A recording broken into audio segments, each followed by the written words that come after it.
धन्य है राजस्थान की यह भूमि, यह माटी, जिसे राजपूत इतिहास के सबसे वीर सेनापति गोरा और बादल ने अपने लहू से सींचा है। जब भी सेनापति गोरा का नाम लिया जाता है तो बादल का नाम स्वतः ही उनके नाम के साथ जुड़ जाता है। तो जानते हैं इस वीडियो में कौन थे वीर सेनापति गोरा और बादल।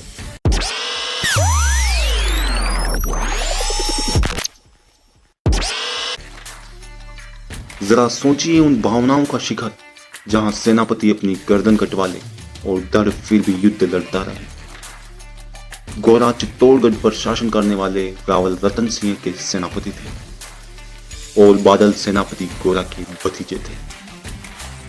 युद्ध रणनीति बनाने में गोरा और बादल का कोई सानी नहीं था। चित्तौड़गढ़ की सुरक्षा जिन 7 अभेद्य दरवाजों पर टिकी थी उनमें से 2 थे गोरा और बादल। जब चित्तौड़गढ़ की रानी पद्मावती को पाने की चाह में दिल्ली के सुल्तान अलाउद्दीन खिलजी ने चित्तौड़ के राजा रावल रतन सिंह को धोखे से बंदी बना लिया, तब सेनापति गोरा और बादल की अग्नि परीक्षा शुरू हुई। अब रानी पद्मिनी ने गोरा बादल से विनती की और कहा कि महाराजा रावल रतन सिंह को अलाउद्दीन खिलजी की कैद से छुड़ा लाए। गोरा बादल ने पद्मावती से कहा, आप बिल्कुल चिंता ना करें, आप सिसोदिया कुल की महारानी हैं, किसी भी हाल में हम महाराजा को वापस लाएंगे। इसके बाद गोरा और बादल ने राजा को छुड़वाने के लिए एक रणनीति तैयार की। एक बार फिर चित्तौड़गढ़ की सेना का नेतृत्व अब गोरा के हाथों में था। गोरा ने 700 की संख्या में डोलियां बनवाई और इन 700 डोलियों में 700 सैनिक बैठाए गए और हर डोली को 4-4 राजपूत सैनिक उठा रहे थे। इसका मतलब लगभग 2800 वीर राजपूत जवानों ने अलाउद्दीन खिलजी पर सर्जिकल स्ट्राइक करने की तैयारी कर ली थी। गोरा ने अलाउद्दीन खिलजी को संदेश पहुंचवाया कि महारानी आने को तैयार है, पर उसके लिए महारानी की एक शर्त है।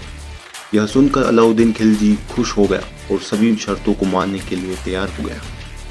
आखिरकार वह समय आ गया जब डोलियां लेकर राजपूत सैनिकों ने खिलजी की ओर बढ़ना शुरू किया। जब गोरा बादल सेना के साथ खिलजी के दरबार के बाहर पहुंचे तो गोरा ने अलाउद्दीन खिलजी को एक संदेश भिजवाया कि महारानी एक बार महाराजा रतन सिंह से मिलना चाहती है। पहले से ही शर्त मानकर तैयार बैठे खिलजी ने हामी भर दी और पद्मावती की भेष में डोली में बैठे लोहार को गोरा ने बंदी गृह भेजा।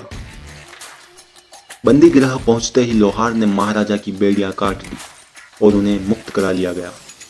पहले से ही आदेश पर तैयार बैठी चित्तौड़ की राजपूत सेना अपने राजा को लेकर चित्तौड़ के लिए रवाना हो गई। जब यह खबर खिलजी को लगी तो उसने रणभूमि में दुगनी सेना के साथ रतन सिंह को रोकने के लिए सेना भेजी। रण का आभूषण ओढ़े गोरा और बादल तथा साथ में आए राजपूत सैनिक आर पार की लड़ाई के लिए तैयार हो गए और मैदान में खिलजी की सेना पर कहर बनकर टूट पड़े। और इसी के साथ खिलजी की असंख्य सेना के सामने कुछ गिने चुने राजपूत सैनिक पहाड़ बनकर खड़े हो गए। गोरा और बादल की सेना का खिलजी की सेना से बहुत भीषण मुकाबला हुआ। सैकड़ों की संख्या में आए राजपूत सैनिक असंख्य शत्रु सैनिकों पर भारी पड़ने लगे। गोरा अपनी वीरता से खिलजी की सेना का संहार कर ही रहे थे।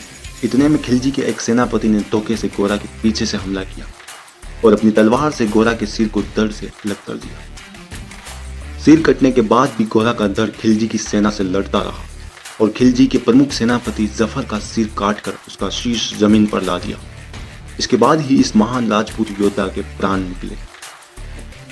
चाचा गोरा के धड़ को भी लड़ते देख बादल ने और पराक्रम के साथ अलाउद्दीन खिलजी की सेना का संहार किया, मगर हुआ वही जो हमेशा से होता आ रहा था। राजस्थान की लाज के लिए चित्तौड़ का एक और वीर न्योछावर हो गया। इस प्रकार गोरा और बादल की रणनीति खिलजी पर भारी पड़ी।